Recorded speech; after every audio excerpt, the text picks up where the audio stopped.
अब आपके खाने में चीनी कम करने की तैयारी की जा रही है। भाई, आप घर में जब खाना खाते हैं और उसमें कुछ भी मीठा खाना होता है, उसमें चीनी कंट्रोल कर लेते हैं, लेकिन बाहर के खाने में आपका कंट्रोल तो चलता नहीं है ना।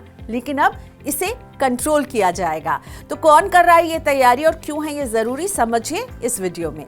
और खाने से यहाँ मेरा मतलब है पैकेज फूड और बेवरेजेस जो आप बाहर से खरीदते हैं। इनमें हाई शुगर परसेंटेज भारतीयों में बढ़ते मोटापे की एक वजह बन रहा है और बीते कुछ समय से ये डिबेट काफी तेजी भी पकड़ी हुई है। इसलिए अब पहली बार पैकेज फूड और बेवरेजेस यानी पीने के पदार्थ के लिए चीनी की अधिकतम सीमा की सिफारिश की गई है। ये सिफारिश कौन कर रहा है? Indian Council of Medical Research यानी ICMR और नेशनल इंस्टीट्यूट ऑफ न्यूट्रिशन। इससे packaged soft drinks, juice, biscuit, ice cream, breakfast cereal, इन सारे पर असर पड़ने वाला है। ICMR और नेशनल इंस्टीट्यूट ऑफ न्यूट्रिशन की गाइडलाइंस में 13 साल के बाद बदलाव किया गया है।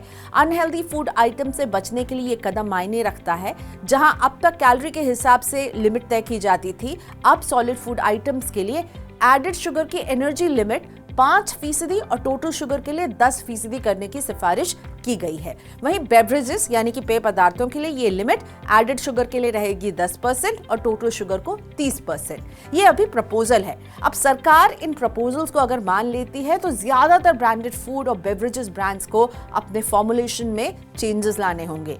पैकेज फूड और बेवरेजेस बनाने वाली कंपनियां इससे खुश नहीं है, लेकिन बढ़ते लाइफस्टाइल डिजीजेस को देखते हुए ये जरूरी कदम है। इन गाइडलाइंस के साथ जो स्टैंडर्ड बनाने का लक्ष्य है उसे दुनिया भर में फॉलो किया जाता है। अब तक इस तरह के मानक नहीं थे। रिसर्चर्स लगातार कहते आए हैं कि भारत में जो सामान बिक रहा है उसमें हाई फैट शुगर है, सॉल्ट बहुत ज्यादा है, अल्ट्रा प्रोसेस्ड फूड और बेवरेजेस हैं जो अनहेल्दी कैटेगरी में आते हैं और इनमें इन सब की मात्रा बहुत ज्यादा है और इसे कम करने की सख्त जरूरत है।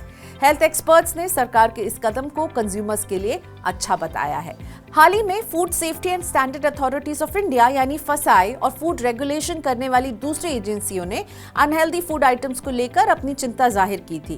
पैकेज्ड फूड और बेवरेजेस में हाई शुगर कंटेंट की वजह से डायबिटीज और मोटापे के बढ़ते मामले सामने आ रहे हैं। इस साल की शुरुआत में स्विट्जरलैंड की एक NGO ने दावा किया था कि भारत में बिकने वाले नेस्ले के बेबी फूड में एडेड शुगर का लेवल काफी ज्यादा है। इसके बाद भारत में इसकी जांच के निर्देश दिए गए। इसी तरह कई एक्सपर्ट्स ने हॉर्लिक्स और बॉर्नविटा जैसे मिल्क ड्रिंक्स में भी हाई शुगर कंटेंट होने की बात कही थी। इसके बाद हॉर्लिक्स ने खुद को रीब्रांड करते हुए हेल्थ ड्रिंक की बजाय खुद को फंक्शनल न्यूट्रिशनल ड्रिंक बताना शुरू कर दिया है। और अब तैयारी है कि जो आप पैकेज फूड और पैकेज सॉफ्ट ड्रिंक पीते हैं, इनमें भी शुगर को कंट्रोल किया जाए, क्योंकि यह कदम बेहद जरूरी है।